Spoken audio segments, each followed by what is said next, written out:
Bienvenue au tiers-lieu de Montfort-sur-Meux, à 20 km de Rennes dans le pays de Brocéliande. Ce lieu prendra vie en 2022 dans la gare de Montfort, grâce à plus de 400 contributions citoyennes à l'implication d'un collectif engagé. Alors venez, une visite s'impose.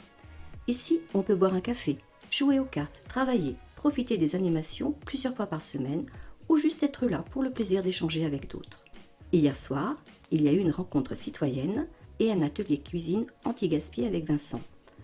Jean-Michel et Nadège sont bénévoles une fois par mois pour le Répar Café, un atelier pour donner une deuxième vie aux objets.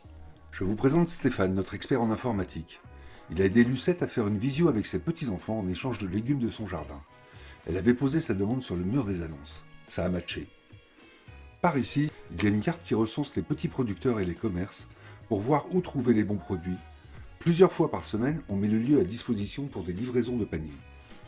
Dans ce lieu citoyen et pédagogique, on peut aussi prendre connaissance d'initiatives de la collectivité en faveur du climat et en matière de mobilité douce par exemple. Et surtout, on met en lien les habitants pour qu'ils covoiturent. Le midi, c'est cantine partagée. On peut venir avec son repas, aller chercher un plat au resto du coin, manger les bocaux de Charlotte ou se servir dans le frigo connecté. 2 fois par semaine, il y a atelier cuisine participative. On cuisine ensemble, comme à la maison. Pour travailler dans le calme, il y a aussi des espaces et bureaux partagés. Ça permet à des travailleurs qui se sentent parfois isolés de faire réseau. Nous mettons à disposition une connexion Internet et du matériel d'impression.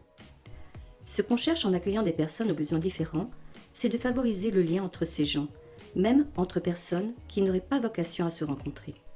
Par exemple, Sylvana est venue dans ce lieu pour la première fois pour suivre des cours de français organisés ici par Nicole et Philippe. Maintenant, elle organise des ateliers de cuisine pour faire découvrir des recettes de son pays. Émilie, elle, organise des ateliers autour de la parentalité avec son association.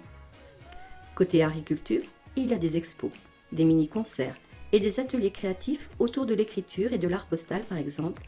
Ça révèle des artistes qui se cachent en nous. Et là, à l'extérieur, il y a un petit jardin partagé pour faire de la sensibilisation à la permaculture. Et en plus, ça permet de redistribuer des légumes dans une approche solidaire. Bref, ce n'est pas les idées qui manquent. Et si des personnes veulent partager ou tester une idée, elles sont au bon endroit. Et c'est bien l'ADN du lieu, de créer des conditions pour mettre en lien et faire naître des projets et coopérations utiles. On veut aussi partager notre expérience, donner à voir notre méthode et les outils, et s'aimer auprès d'autres porteurs de projets. On travaille en réseau et on s'enrichit du réseau. Grâce à ce qui est impulsé ici, on fait bouger les lignes, l'écosystème local se transforme. On mutualise, on fait ensemble. Les actions mises en relation entre elles ont plus d'impact et répondent de manière cohérente et systémique aux défis d'avenir. En somme, on contribue à changer de paradigme.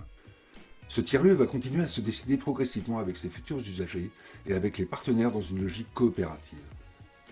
On est fiers de ce lieu. C'est un beau projet collectif, citoyen.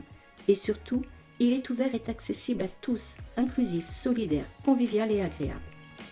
Il est engagé dans les transitions et le développement durable. Un vrai labo du monde d'après. Au plaisir de vous y accueillir.